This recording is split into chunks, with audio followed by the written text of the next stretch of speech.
अपने अनुमोदित पाठ को व्यक्तिगत रूप से सभा पटल पर रखने का कष्ट करें। महामहिम राष्ट्रपति जी के अभिभाषण पर धन्यवाद प्रस्ताव पर चर्चा।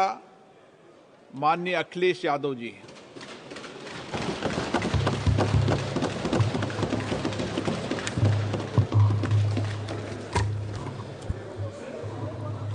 अध्यक्ष महोदय, मैं आपका धन्यवाद देता हूं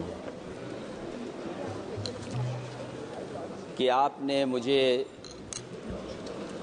महामहिम राष्ट्रपति जी के अभिभाषण पे बोलने का मुझे समय दिया है। अध्यक्ष जी, मैं सबसे पहले आपका अभिनंदन एवं अभिवादन करते हुए आग्रह करना चाहूँगा कि मुझे बोलने के लिए जो समय दिया है, मैं उसमें से 2 मिनट का समय महाकुंभ हादसे का शिकार लोगों की आत्मा की शांति के लिए खड़े होकर के मौन रखना चाहूँगा।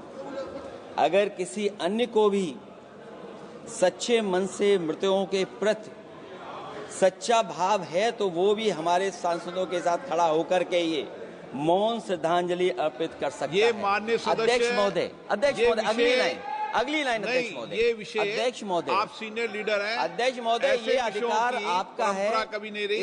ये मैंने विषय मेंशन करते हुए भरोसा है इस विषय पर मौन कर दिया था, इसलिए अध्यक्ष का अधिकार है। हाँ, मैं वही अध्यक्ष महोदय, ये जो बात मैं शुरू कर रहा हूं, जहां मैंने मौन 2 मिनट के लिए श्रद्धांजलि की बात की है, ये अधिकार मेरा नहीं है अध्यक्ष महोदय, ये अधिकार आपका है। मुझे पूरा भरोसा है आप पर कि जब अभिभाषण की चर्चा खत्म हो रही होगी उस समय 2 मिनट का मौन श्रद्धांजलि जरूर दी जाए जो श्रद्धालुओं की जान गई है। नहीं अध्यक्ष महोदय, नहीं अभी 1 मिनट आप लोग कुछ मत बोलो। नहीं कुछ नहीं। अध्यक्ष महोदय, अभी तो अध्यक्ष महोदय मैंने बात शुरू नहीं की है, और जिन लोगों को तकलीफ है और जिनको दुख होना चाहिए उनके बारे में मैं, हालांकि वो बाद में कहना चाहता था महाकुंभ के बारे में, लेकिन अध्यक्ष महोदय क्योंकि बहुत सारे माननीय सदस्य ये सुन नहीं सकते हैं, इसलिए मैं बात वहीं से शुरू करता हूं। आप देश के परम अभिभावक होने के नाते हमारा आपसे अनुरोध है कि जहां सरकार बजट के आंकड़े लगातार दे रही है, और जब मैंने अभिभाषण पढ़ा अध्यक्ष महोदय, बहुत सारे आंकड़े सरकार ने दिए हैं। आंकड़े देने से पहले महाकुंभ में मरने वालों के आंकड़े भी दे दें।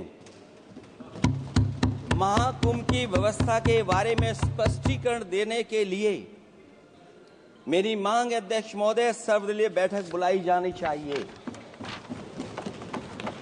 महाकुंभ आपदा प्रबंधन व खोया पाया केंद्र की जिम्मेदारी सेना को दी जाए। महाकुंभ हादसे के शिकार लोगों की मृत्यु, घायलों का इलाज, दवाइयों, डॉक्टर, भोजन पानी, परिवहन की उपलब्धता का आंकड़ा संसद में पेश किया जाए।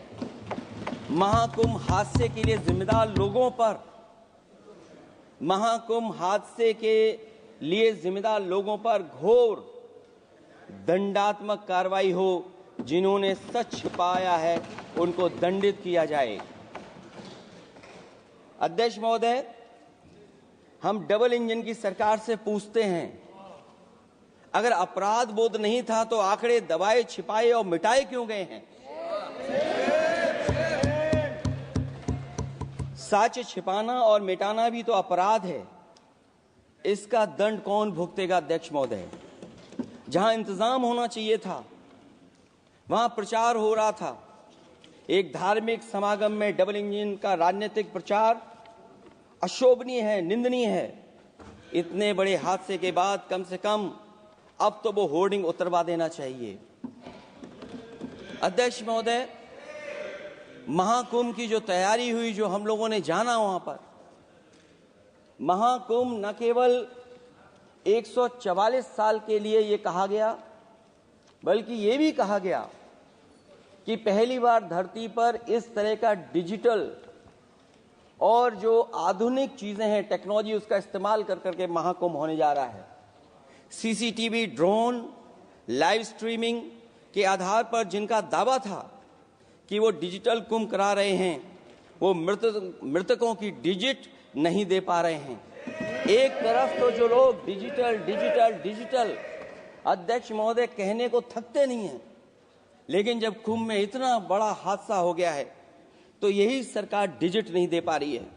हमारे अपने लोग मारे गए हैं, जिसमें परिवार का हर रिश्ता दिवंगत हुआ है।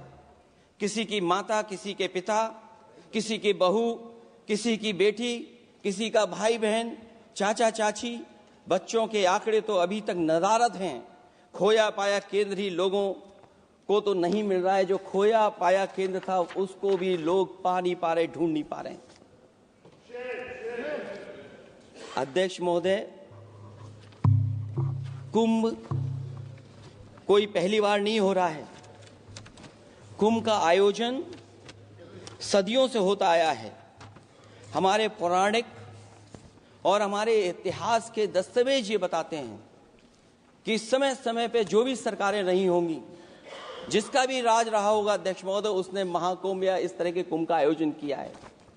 एक तरफ तो वो कि जो 144 साल बाद महाकुंभ होने जा रहा है, उसका इतना प्रचार किया, और मैंने तो कई टीवी इंटरव्यूज में, कई समाचार चैनलों पर ये बात सुनने में आई और सुनते रहे हम लोग कि सरकार ने 100 करोड़ लोगों के आने का इंतजाम किया है। और अगर 100 करोड़, अध्यक्ष महोदय, अगर ये बात गलत है तो मैं रिजाइन आपको देना चाहता हूं। अगर अध्यक्ष महोदय, ये माननीय सदस्य लोग अगर ये नहीं सुन पा रहे हैं तो मैं इनको एक एक को, आप नहीं गए स्नान करने, आप स्नान करने नहीं गए, इसीलिए इस तरह की भाषा का इस्तेमाल कर रहे हैं। अध्यक्ष महोदय, ये कहा गया कि 144 वर्ष के बाद ये हो रहा है। जहां तक मेरी समझ और जानकारी कहती है, जो एस्ट्रोनॉमी और एस्ट्रो चीजों को समझते होंगे वो ये स्वीकार करते होंगे, जो भी कुंभ होता होगा वो 144 वर्ष के बाद ही होता होगा। लेकिन ये कहा गया कि नक्षत्र ऐसे हैं, तो मैं अध्यक्ष महोदय सरकार से कहना चाहता हूं कि सतयुग से लेकर के कलयुग तक ये सनातन परंपरा रही है कि संत, महात्मा, साधु समाज मुहूर्त के हिसाब से शाही स्नान करते हैं। उसमें नक्षत्रों के हिसाब से जो सहयोग बनता है वही शाही स्नान का मुहूर्त होता है। लेकिन भाजपा के राज में ये सनातन परंपरा टूट गई। पहले सरकार ने संत समाज को शाही स्नान रद्द करने का आदेश दिया, जिससे अनादिकाल की सनातन परंपरा टूटी। और फिर जब देश भर में ये बात उठी, तो उन्होंने हादसे को छिपाकर फिर से आदेश दिया कि अखाड़े शाही स्नान करने जाएं। इससे सरकार ने पावन मुहूर्त के स्थान पर अपने मनमाने समय पर स्नान कराने का आदेश दिया। बात उस दिन या तिथि की नहीं होती है, बल्कि निश्चित मुहूर्त काल की होती है। ये सनातन परंपरा तोड़कर इन लोगों ने अच्छा नहीं किया। और ये क्या परंपरा टूटी है कि नहीं टूटी है, मैं समझता हूं अध्यक्ष महोदय मुझसे बेहतर सामने वाले ज्यादा जानते होंगे इसके बारे में। और जो लोग, अध्यक्ष महोदय, जो हम लोगों ने देखा वहां पर लोग पुण्य कमाने आए थे और अपनों के शव लेकर के गए हैं। चमत्कारी करिश्मा तो ये हुआ है, श्रद्धालुओं के शव मिल गए थे, पर सरकार स्नान करने वाले मरने वालों की बात स्वीकार नहीं कर रही थी। और इससे ऊपर ये बात जो वहां पर और हुई, अध्यक्ष महोदय, जब ये जानकारी हो गई कि कुछ लोगों की जान चली गई, लाशें हैं जो मोर्चरी में पड़ी हैं, अस्पताल में पड़ी हैं, उसके बाद सोचिए सरकार क्या कर रही है। अपने सरकारी हेलीकॉप्टर में फूड भर करके फूलों को डालने का काम किया। सोचिए, ये हमारी कहां की सनातनी परंपरा है। मैं जानना चाहूंगा सदन के माध्यम से हमारे माननीय सदस्य बताएं कि जहां लाशें पड़ी रही हों, न जाने कितनी चप्पलें पड़ी थीं, न जाने कितनी चप्पलें पड़ी थीं, न जाने कितने कपड़े पड़े थे, महिलाओं की साड़ियां थी, कपड़े थे, लेकिन उनको कैसे उठाया गया? उन सबको उठाया गया जेसीबी मशीन से, ट्रैक्टर की ट्रॉली से। उनसे उठा करके कहां फेंका कोई नहीं जानता, लेकिन जब उनको लगा कि वहां से बदबू आ रही है तो यही सरकार के लोग छिपाने लगे हैं। यही आपका महाकुंभ का आयोजन था, और हर बात को छिपाने के लिए न केवल ये लोग मीडिया का सहारा ले रहे हैं, मीडिया का सहारा लेते लेते सुनने में आया है कुछ दबाव और कुछ स्वीटनर भी दिए जा रहे हैं जिससे उनकी खबरें बाहर ना आ जाएं। और अगर अध्यक्ष मोदी ये बात सब गलत है मेरी, अगर ये बात सब गलत मैं कह रहा हूं, तो अभी तो नेता सदन को अभी भाषण देना है। और मैं ये बात और कहना चाहता हूं, आप अपनी तरफ से जानकारी कर लीजिएगा। हमारे उत्तर प्रदेश के मुख्यमंत्री जी ने शोक नहीं प्रकट किया था। जब देश की राष्ट्रपति और प्रधानमंत्री जी ने शोक प्रकट किया, उसके बाद 17 घंटे बाद सरकार ने स्वीकार किया। अध्यक्ष मोदी, ये वो लोग हैं जो आज भी कोई सच्चाई स्वीकार नहीं कर सकते। इनका रास्ता क्या है मैं नहीं जानता हूं, कहां ले जाना चाहते हैं। लेकिन जब अध्यक्ष महोदय मैंने अभिभाषण पढ़ा है राष्ट्रपति महोदया का, तो वही पुरानी बातें कि 12 करोड़ शौचालय बन गए हैं, 10 करोड़ गैस कनेक्शन हो गए हैं, 80 करोड़ लोगों को राशन दिया जा रहा है, 25 करोड़ लोगों को मिडिल क्लास में शामिल कर दिया गया, न्यू मिडिल क्लास में शामिल कर दिया गया। 80 और 85 को अगर हम जोड़ दें अध्यक्ष महोदय 105 करोड़ हो गए। बच्चों को और जोड़ दें तो सरकार अध्यक्ष महोदय किसके लिए काम कर रही है? किसके लिए काम कर रही है? अगर 80 को राशन दें, 25 को न्यू मिडिल क्लास में जोड़ दें, 105 करोड़ हो गए। और जो बाकी बचे हैं हमारे देश की आबादी जिसको 140 करोड़ बता रहे हैं, उसमें कम से कम बच्चे कुछ तो संख्या होगी, आधी आबादी की संख्या होगी। अगर उसको हम बाहर निकालें तो आगे आज सरकार किसके लिए काम कर रही है? वही बात पुरानी सुनने को मिलती है कि राष्ट्रीय मिलिट्री स्कूल बन गए हैं, राष्ट्रीय मिलिट्री स्कूल जिनमें बालिकाओं की भर्ती शुरू हो गई है। अध्यक्ष महोदय, ये एक बता दें जो नया इन्होंने 10 साल के अंदर राष्ट्रीय मिलिट्री स्कूल खोला हो। और कंफ्यूज मत होना, राष्ट्रीय मिलिट्री स्कूल कौन से होते हैं, सैनिक स्कूल कौन से होते हैं, ये कंफ्यूज मत होना। 10 साल में सोचिए अध्यक्ष महोदय, एक भी नया राष्ट्रीय मिलिट्री स्कूल नहीं खोला है। अगर खोला हो तो सरकार जरूर बताए। जो लोग कहते हैं हम ईज ऑफ डूइंग रिसर्च कर रहे हैं, अध्यक्ष महोदय इनकी ईज ऑफ डूइंग रिसर्च हमने देखी है। इनकी ईज ऑफ डूइंग रिसर्च अपनी इमेज चमकाने के लिए और दूसरे की इमेज बर्बाद करने के लिए ईज ऑफ डूइंग रिसर्च चल रही है। ईज ऑफ डूइंग बिजनेस, मैं देखता हूं जहां कहीं भी इन्वेस्टमेंट मीट होती है, देश के सभी मंत्री वहां पहुंच जाते हैं, सरकार के मुखिया भी जाते हैं वहां।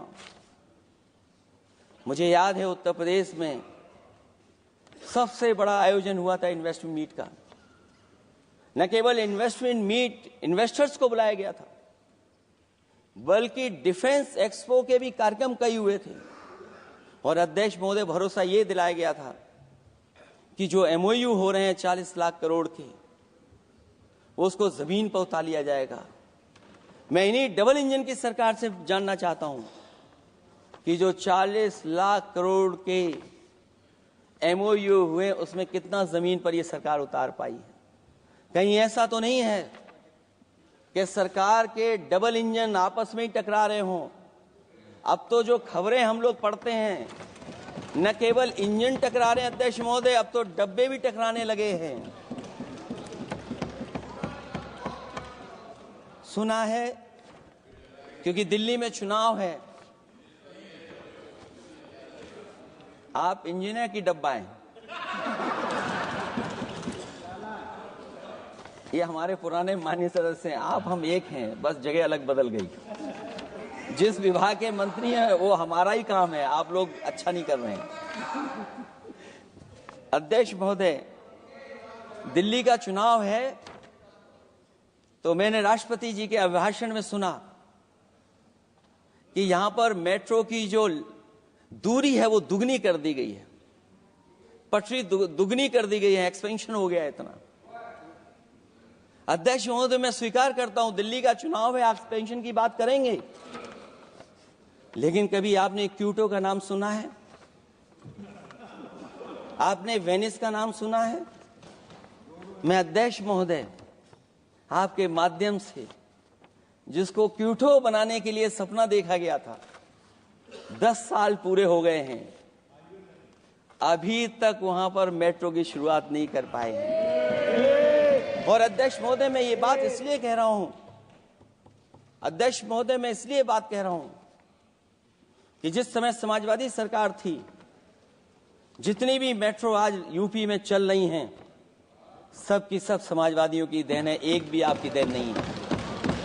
और इस समय पर मैं याद करना चाहता हूं, उस समय देश के प्रधानमंत्री मनमोहन सिंह जी को जब मैं पहली बार मुख्यमंत्री बनकर के उनसे मिलने गया था, मैं बहुत सारे उनके काम उत्तर प्रदेश के लेकर के गया था। आज वो हमारे बीच नहीं हैं, लेकिन कम से कम उन्हें इसी बात से याद कर रहे हैं, जो जो मैंने काम उस समय दिए थे, एक एक काम उस समय के प्रधानमंत्री जी ने मेरा पूरा कर करके, और उसका परिणाम ये हुआ है अध्यक्ष महोदय, और उसका परिणाम ये हुआ है कि आज उत्तर प्रदेश में जितनी भी मेट्रो चल रही हैं, चाहे वो लखनऊ की हो, कानपुर की हो, आगरा की हो, नोएडा की हो, ग्रेटर नोएडा को जोड़ रही हो, दिल्ली को जोड़ रही हो। और अध्यक्ष महोदय, जिस समय उद्घाटन हुआ था दिल्ली से नोएडा को जोड़ने वाली मेट्रो का, उस समय देश के प्रधानमंत्री एक विदेश के बहुत बड़े उनके साथ बैठ करके गए थे उद्घाटन करने। वो अगर किसी ने काम किया था पूरा, तो नोएडा अथॉरिटी और समाजवादी सरकार ने, उसमें आपकी देन कोई नहीं थी। ये बात मैं मेट्रो की इसलिए कर रहा हूं कि जो लोग दिल्ली में मेट्रो बना रहे हैं, वो बनारस में मेट्रो क्यों नहीं बना पा रहे हैं? और दिल्ली का विकास अपने आप हो जाएगा, बस ये जो भारतीय जनता पार्टी की दिल्ली वाली सरकार है वो हस्तक्षेप करना बंद कर दे। अध्यक्ष महोदय, रिवर लिंकिंग का कार्यक्रम कुछ दिन पहले प्रधानमंत्री जी ने किया। अध्यक्ष महोदय, मैं आपके माध्यम से, जहां किसानों के लिए एक नई चीज आ रही है, जिससे कि न केवल उनकी खेती बाड़ी बल्कि बहुत सा सुधार दिखाई देगा। खेती बाड़ी को भी पानी मिलेगा, पीने का भी पानी होगा। इंटरलिंकिंग पुरानी योजना है, और मुझे याद है जब पहली बार उसका एमओयू साइन हुआ था, उस समय दोनों प्रदेश के मुख्यमंत्री शामिल थे, लेकिन जब उद्घाटन हुआ है तो दोनों के प्रदेश के मुख्यमंत्री वहां से गायब थे। और वो कारण अगर जानना चाहोगे तो वो कारण भी बता दूंगा अगर आप कहोगे तो। जहां इंटरलिंकिंग हो रही रिवर की, ये अच्छी योजना है। 40,000 करोड़ रुपए आप खर्च करने जा रहे हैं। लाखों लाख जमीन उत्तर प्रदेश और मध्य प्रदेश की सिंचाई के लिए शामिल हो जाएगी। लोगों को पीने का पानी मिलेगा। लेकिन जिनकी जमीन जाएगी, उन किसानों को, गरीबों को क्या सरकार मदद कर रही है? लैंड एक्विजिशन मैंने भी की एक समय पर, और मुझे याद है अध्यक्ष महोदय, जब मैंने लैंड एक्विजिशन किया था उसमें भारत का ये लैंड एक्विजिशन एक्ट नहीं आया था। मैंने किसानों से बातचीत की थी और किसानों से समझाया कि ये योजना से, परियोजना से क्या लाभ होने जा रहा है। वहां के किसान तैयार हो गए और उसका परिणाम ये था कि 21 महीने में देश का सबसे बेहतरीन एक्सप्रेसवे और जमीन एक्वायर कर करके हम लोगों ने बना करके दिखा दिया। और जब उद्घाटन हुआ था तो उसमें भारतीय वायुसेना के विमान सुखोई और मिराज को उतार करके हम लोगों ने उद्घाटन किया था उसका। ये बात मैं इसलिए बता रहा हूं, जिस हाईवे पर देश के प्रधानमंत्री जी उतरे थे और उद्घाटन के बाद प्रधानमंत्री जी के पीछे पीछे कोई चल करके आया था। वो हाईवे भी अगर किसी ने डिजाइन किया था तो समाजवादी सरकार का डिजाइन था, वो भारतीय जनता पार्टी का डिजाइन नहीं था। और अगर इनका डिजाइन होता तो उत्तर प्रदेश में कोई नया हाईवे ऐसा बना करके दिखाएं जिससे हवाई जहाज उतर जाए। नहीं तो मैं मानूंगा कि आप जो कह रहे हैं कि आधुनिक इंफ्रास्ट्रक्चर बनाना चाहते हैं, आपकी परिभाषा क्या है आधुनिक इंफ्रास्ट्रक्चर की? और ये बात में जो इतनी घुमा फिरा के कह रहा हूं वो बात में लौट करके उसी पे जा रहा हूं अध्यक्ष महोदय। अगर 40,000 करोड़ की योजना बनी है रिवर इंटरलिंकिंग की, तो जिन किसानों की, जिन गरीबों की जमीन जा रही है उन किसानों को आप सही तरीके से मुआवजा, मदद उनकी क्यों नहीं कर रहे हो आप? अध्यक्ष महोदय, मैं इस अभिभाषण के माध्यम से जब सदन में जवाब आए तो उन किसानों की मदद होनी चाहिए। वो किसानों के पास कुछ नहीं है। उसके बाद आपका जो पैकेज है, आपका पैकेज पता नहीं क्यों कंजूस बनाता है कोई, आपका पैकेज कंजूस बनाता है कोई। कम से कम आपका दिल बड़ा होना चाहिए और इतना बड़ा दिल हो कि किसान खुशहाली के रास्ते बजाए। आपने किसानों की आय दोगुनी नहीं की, आप आय दोगुनी नहीं कर पाए हैं। कम से कम उन्हें वो मदद करने का काम करें। इसमें अध्यक्ष महोदय, मैं राष्ट्रपति जी के अभिभाषण पर पढ़ रहा था कि सोलर को लेकर के और रूफ टॉप सोलर एनर्जी को, स्कीम को लेकर के बहुत बड़ी योजना और कई हजार करोड़ रुपए सरकार खर्च कर रही है। मुझे याद है जब देश के राष्ट्रपति कलाम साहब थे, उन्होंने एक प्रेजेंटेशन किया था सरकार के सामने, और प्रेजेंटेशन के बाद मैंने उनसे निवेदन किया कि अगर ये योजना मैं कर दूं तो आप क्या उद्घाटन करने आएंगे? उन्होंने कहा कि अगर ये आप कार्य योजना लागू कर देंगे तो उद्घाटन करने भी मैं आऊंगा। अध्यक्ष महोदय, उस दिन आंधी तूफान था, टेंट बिल्कुल उड़ गया था। इतना शायद पानी और बिजली का चमकना इतना था कि मैंने खुद रिक्वेस्ट की थी उनसे कि आप मत आइए, फिर कभी हम लोग कार्यक्रम कर लेंगे।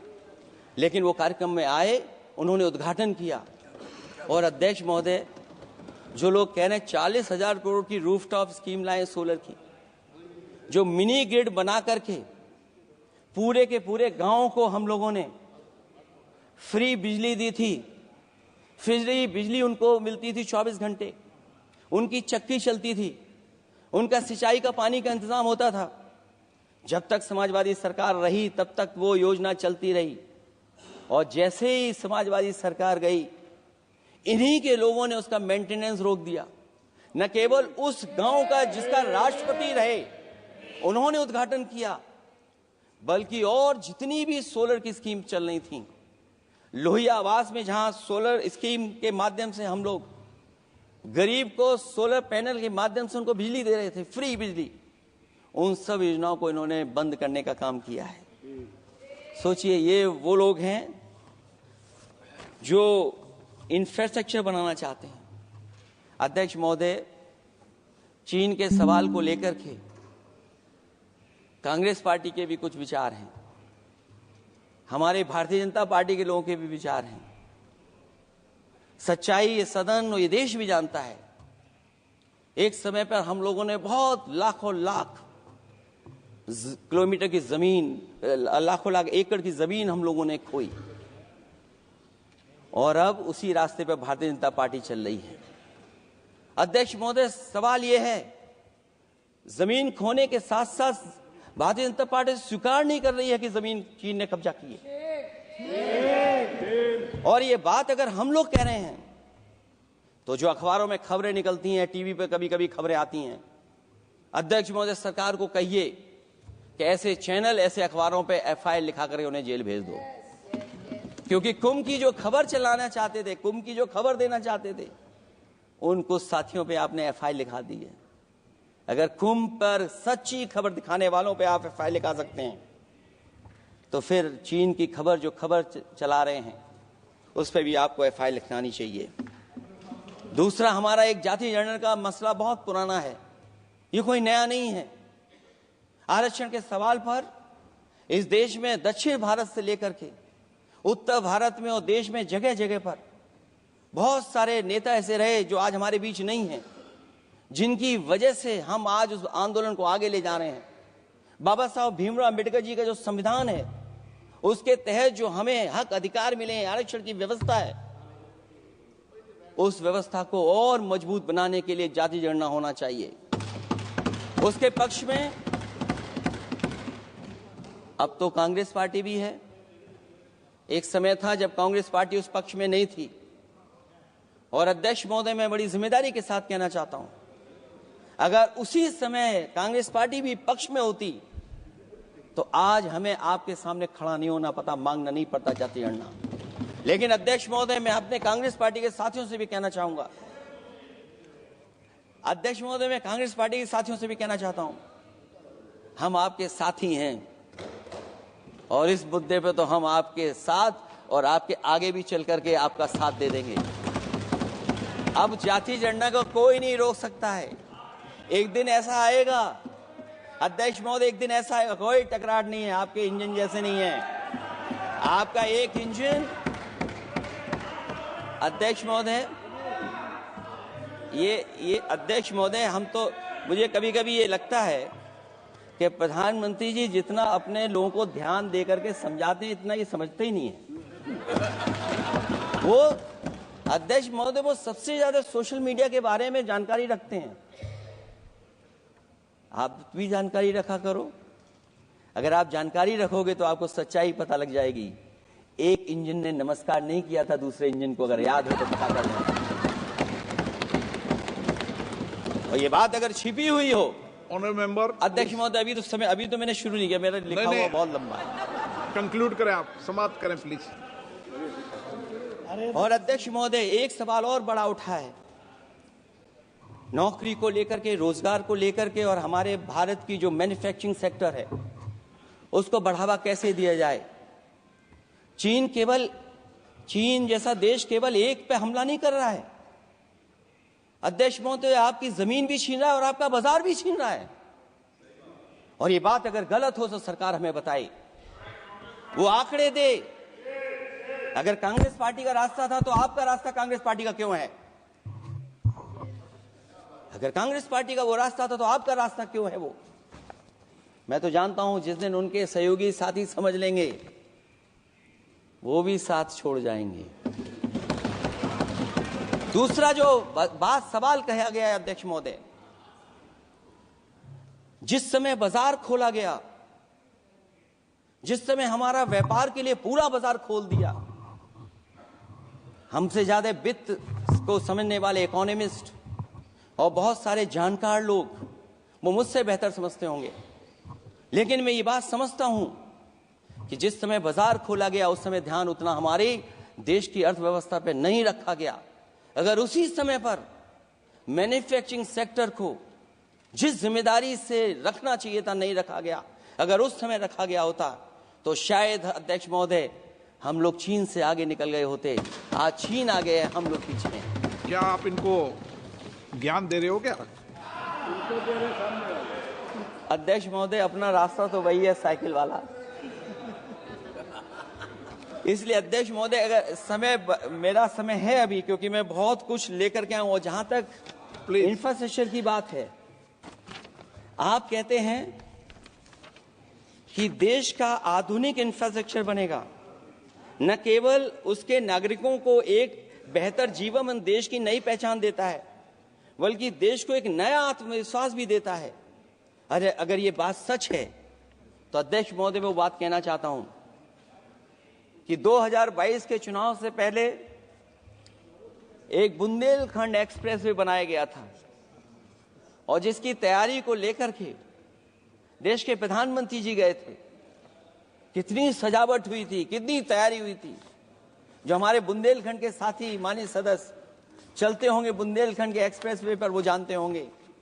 प्रधानमंत्री जी उद्घाटन करके गए, पानी बरस गया, बुंदेलखंड बह गया, एक्सप्रेस वे बह गया। और सोचिए अध्यक्ष महोदय, कब उद्घाटन किया था आपने? 22 में, और आज भी मेंटेनेंस चल रहा है उसमें। 22 के बाद से आज तक भी मेंटेनेंस चल रहा है। और कहीं अगर आपने जो गाड़ियां बाजार में ला दी हैं, जो बाजार में आजकल अध्यक्ष महोदय जो गाड़ियां आ गई हैं, अगर वो कहीं अपनी रफ्तार से चलेंगी तो या तो पेट दर्द होगा या कमर का दर्द होगा, दोनों में से एक के लिए तो इलाज जाना ही पड़ेगा। और वो कितने हजार करोड़ का बना? 14,000 करोड़ का।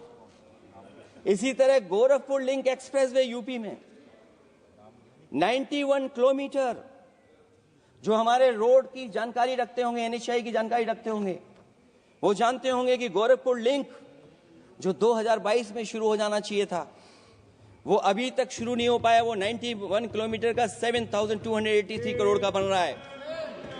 जो पूर्वांचल एक्सप्रेस वे, कभी समाजवादी सरकार ने उसको डिजाइन किया, उसको सब कुछ आगे बढ़ाया, वो 340 किलोमीटर का 22,000 करोड़ के लगभग का बना है। लेकिन जहां तक मैं बना करके छोड़ गया वहां से आगे नहीं बढ़ा। और अगर वो बढ़ गया होता तो बिहार और बंगाल के लोगों के लिए बहुत रास्ता आसान हो जाता। इसी तरह एक गंगा एक्सप्रेस वे बन रहा है, जिसके बारे में सरकार ने ये कहा कि हम कुंभ से पहले शुरू कर देंगे, कुंभ से पहले गंगा एक्सप्रेस वे शुरू हो जाएगा। अध्यक्ष महोदय, वो नहीं शुरू हो पाया। मुझे लगता है जिस रफ्तार से वो काम हो रहा है, अगला जब अर्धकुंभ आएगा तब तक ही बन पाएगा वो। ये बातें मैं इसलिए बोल रहा हूं अध्यक्ष महोदय, क्योंकि यूपी को बिहार को दे दिया, हमें कोई तकलीफ नहीं है। बिहार भी तरक्की करे, हम भी साथ देंगे बिहार का, कोई तकलीफ नहीं है। लेकिन यूपी में अगर कोई भी एक भारत सरकार के एनएचआई का एक्सप्रेस वे आया हो तो बता दे। एक भी कोई एक्सप्रेस वे दिया हो तब, जब देश के प्रधानमंत्री को दो बार और नहीं तीसरी बार भी मौका दिया उत्तर प्रदेश ने। मैं अध्यक्ष महोदय आपका इशारा समझ रहा हूं, बाकी अध्यक्ष महोदय भाषण में अब बजट पे पढ़ दूंगा। मेरा बाकी भाषण बजट में होगा।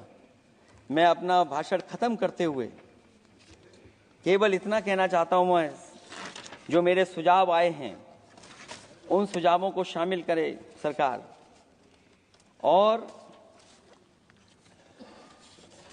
केवल प्रचार में न रहे सरकार। अध्यक्ष महोदय, मैं अपनी बात खत्म करने से पहले जो राष्ट्रपति जी ने कहा है, मैं भी सहमत हूं उससे। मैं उनकी सब लाइनें पढ़ना चाहता हूं। जो राष्ट्रपति महोदया जी ने कहा है, मैं उससे सहमत हूं। हमारा हिंदुस्तान 140 करोड़ आबादी वाला देश है। हमारे यहाँ भिन्न भिन्न राज्य, भिन्न भिन्न क्षेत्र, भिन्न भिन्न भाषाएं हैं, परंतु एक राष्ट्र के रूप में हमारी एक ही पहचान है, हिंदुस्तान। और हमारा एक ही संकल्प है, एक ही लक्ष्य है, विकसित हिंदुस्तान। आने वाले वर्षों में देश को विकसित राष्ट्र बनाने के लिए हम सभी दृढ़ संकल्पित हैं। इस संकल्प में देश के शहीदों की प्रेरणाएं हैं, पूज्य बापू के मानवीय आदर्श हैं, और सरदार पटेल जैसी मां भारती की संतान द्वारा हमें दिलाई गई एकता की शपथ है। हमें इन प्रेरणाओं को आगे रखते हुए एकता के इस समर्थ विकसित हिंदुस्तान के संकल्प को पूर्ण करना है। आइए हम एक बार फिर एकता के संकल्प को दोहराएं और हिंदुस्तान के सपनों को पूरा करने के लिए कटिबद्ध हों। जब हम साथ मिलकर बढ़ेंगे तो हमारी भावी पीढ़ियां 2047 में अवश्य विकसित, सशक्त, समर्थ, समृद्ध, सोशलिस्ट, सेकुलर, डेमोक्रेटिक हिंदुस्तान देखेगी। मैं इतनी ही बात कहते हुआ, क्योंकि 10 बजट आपने पेश किए हैं, वो आप समझ गए होंगे, आप समझ गए बात को जो मैं कह रहा हूं। अध्यक्ष महोदय, जो बात मैं कह रहा हूं वो बात वहां तक पहुंच गई है, उनके चेहरे बता रहे हैं कि बात वो पहुंच गई है।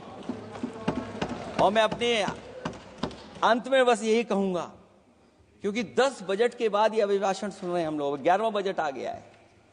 बजट हो ऐसा जिसमें सबके लिए उम्मीदें हों, समृद्धि की दिवाली और खुशियों की ईद हो। बहुत बहुत धन्यवाद अध्यक्ष महोदय, मैं आपका धन्यवाद देता हूं और सभी माननीय सदस्यों का जिन्होंने